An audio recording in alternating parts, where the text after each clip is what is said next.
2017 के बाद दूसरे कार्यकाल यानी कि साल 2022 में योगी जब फिर सत्ता में लौटे थे तो उनका रुख और नरम हो गया था। हिंदुत्ववाद की बजाय उन्होंने अपराध के खिलाफ अपनी छवि को पुख्ता करने की कोशिश की थी। उनका अपराध विरोधी बुलडोजर अभियान खूब चर्चा में आया। योगी ने अयोध्या, वाराणसी और मथुरा जैसे हिंदू तीर्थ स्थलों के विकास पर भी ज्यादा ध्यान लगाया और वाराणसी में ज्ञान व्यापी मस्जिद विवाद और मथुरा में कृष्ण जन्मभूमि शाही ईदगाह मस्जिद विवाद संबंधित अदालती मामलों पर जब माहौल गर्म हुआ तब भी उन्होंने बयानबाजी से परहेज किया था।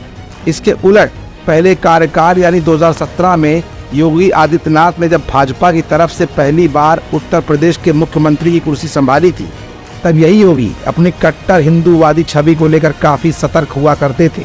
2017 में कट्टर हिंदूवादी नेता और उसके बाद 2022 में योगी का ये बदला हुआ रूप। लेकिन जैसे ही 2022 के चुनाव खत्म हुए वैसे ही योगी के खिलाफ बगावत के सुर भी सामने आने लगे थे। डिप्टी सीएम केशव प्रसाद मौर्य से लेकर ब्रजेश पाठक तक लगातार विरोध के स्वर बुलंद कर रहे थे। वैसे में अचानक योगी आदित्यनाथ ने फिर ऐसा क्या कर डाला, ऐसा कौन सा रूप धारण कर डाला जिससे अब न सिर्फ पार्टी के बड़े अंदरूनी नेता चुप हो गए बल्कि खिलाफत करने वालों की आवाज भी अब निकलना दूभर हो रही है।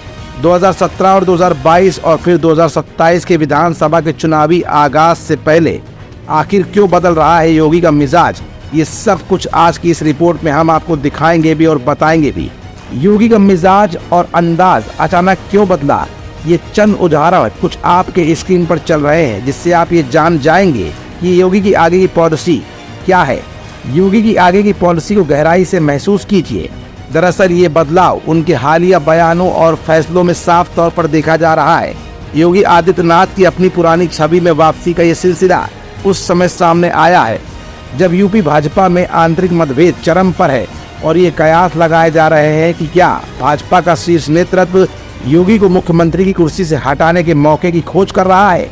बीते दिनों यूपी की राजनीति में खास तौर पर योगी आदित्यनाथ के संदर्भ में कुछ ऐसे सियासी घटनाक्रम देखने को मिले जिसने इस बात की ओर इशारा कर दिया है कि उत्तर प्रदेश के मुख्यमंत्री अपनी समन्वयवादी प्रशासक की छवि को बदलने की अब कोशिश करने लगे हैं। ये पहली बार तब दिखा जब उन्होंने राजधानी लखनऊ की 2 हिंदू बाहुल्य कॉलोनी पंतनगर और इंद्रप्रस्थ नगर के लोगों को आश्वस्त कर डाला कि सिंचाई विभाग के नोटिस के बाद भी उनके घरों को तोड़ा नहीं जाएगा।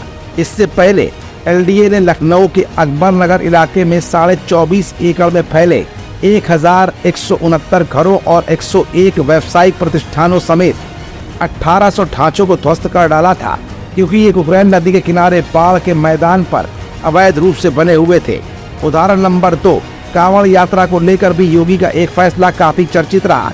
मुजफ्फरनगर जिले की पुलिस ने आदेश जारी किया था कि सड़क के किनारे दुकानदारों को अपने प्रतिष्ठानों के बाहर अपना नाम लिखवाना होगा। बवाल भी मचा, मैटर कोर्ट तक पहुंच गया। एग्जाम्पल नंबर 3, यूपी सरकार ने धर्मांतरण विरोधी कानून में संशोधन करने के लिए सदन में एक विधेयक पेश किया।